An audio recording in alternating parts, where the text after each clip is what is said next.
Hi, everyone. Dr. Frankie here, and I hope you're all doing really well. And we're moving close into approaching spring, and we're coming into my favorite time of year where the days are longer, we've got more sunlight, and yeah, more hours of the day that we can hopefully be out and about. And so I'm thrilled about that. And I'm appreciating that today and thinking we got through the holidays and the fall and the winter and, all of that. So happy about that. Anyway, so thanks for being here with me. Today I'm going to talk about 3 things to know about dating in your 30s. Yes, definitely. As we get older, I'm in my 40s now, and I can tell you lots of things get easier, I think, with more experience, more awareness, self-awareness. And when you get to a point where you're just like, you're really comfortable in your own skin and you're like, I am who I am, and I'm not for everyone, and that's okay. And the right people will come into my orbit as long as I keep taking care of myself. You know how a lot of the material that I cover here is about like self-care and making sure you're doing an inventory about who you're surrounding yourself with in life and that sort of thing. But I can talk on and on about, all the ways that we can work towards increasing our vibration and doing what we need to do for ourselves to bring our best, highest selves to the forefront so we draw in the right people into our world. But yeah, I think the 3 tips I'm going to cover today are really helpful to consider when you're in your 30s for sure. And I think let's just jump in.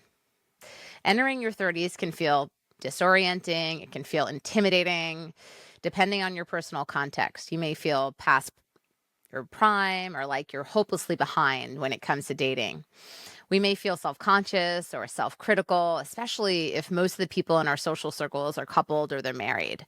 But your 30s don't need to be a slog. Approaching this part of your life with mindfulness and purpose can make dating in your 30s a major step up from dating in your 20s. It helps to decide what you really want. In earlier stages of your life, it may have been easy to fall into a relationship almost by accident, thanks to sheer proximity. Many of us, in our foundational relationships we're with people we grew up with, right? We went to high school with them, or maybe college if we went to college. Many of these may have been healthy and fulfilling relationships, and also, if we look back on them, may have been informed more by happenstance than by true compatibility. Thinking about the relationships you had in your teens or your 20s with people you met working side by side at your weekend movie theater job or in your philosophy class, did you choose those people with whom you truly shared values and relationship goals? Would you have chosen to match with them on a dating app if they were presented on paper? Maybe you would have, but for many of us, the answer is actually no, we wouldn't have. This gets at both the difficulty and the opportunity of dating in your 30s and beyond. You may be less likely to meet a partner by happenstance over the course of your normal routines, especially in an era of remote work. Not all of us have the kind of social work environment where we make friends or build relationships. However, you're also empowered to actively seek out partners based on what you decide you want in a relationship, not just what proximity brings to your door. Whether that looks like making a list of green flags, which I've talked about previously, so check out a previous post to learn more about what those look like. Make your own dating rules, another thing I talk about. Meditating on what kind of relationship structure you want, or thinking through what your deal breakers are. It's helpful to bring some intention and proactive sensibility to dating in your 30s. There is no dating norm to fail to fit into. If you're dating in your 30s, it's common to feel some level of anxiety that you're doing it wrong. Whether you're separated after a relationship or marriage in your 20s, you haven't yet had a serious relationship, came out later in life, or you're recovering from toxic relationships. You may feel like you're the only one in the world with your experience, or like will be freaked out by circumstances in your life. The reality is, many of the people that you date in your 30s will share these experiences and many more. After all the people who got married at 23 and have remained together without incident are at home. Anyone else who's also single and dating right now is in the same boat as you are. The normal dating context you're comparing yourself to likely doesn't exist, so you can't be doing it incorrectly. If you put yourself out there and listen to your dates' backgrounds, you may find they sound a lot more like yours than you're actually expecting. You'll get out as much as you put in. Contrary to popular fears about aging, many people find they love in their 30s, that it's a time when they settle into themselves. They feel more competent and self assured, experience self growth, personal growth, like that's really significant, and develop more intentionality and stability in their relationships.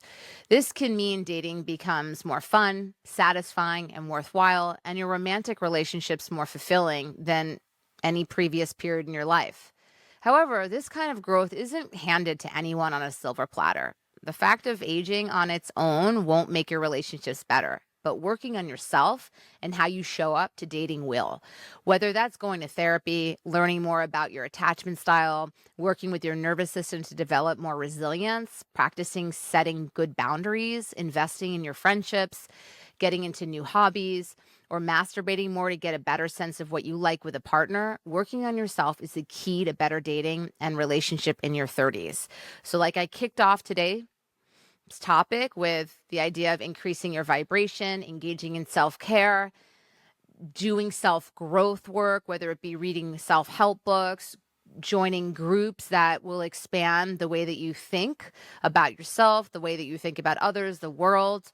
All of these things help you further develop and get more comfy in the body that you're in, right? Like get comfortable in your own skin. So thanks for joining me today. If you have subscribed, I appreciate you. Thanks for showing up regularly to watch my content.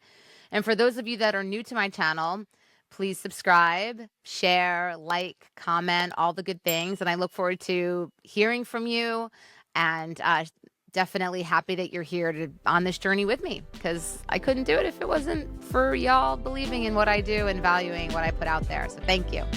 Kisses, hugs, and I'll see you next week.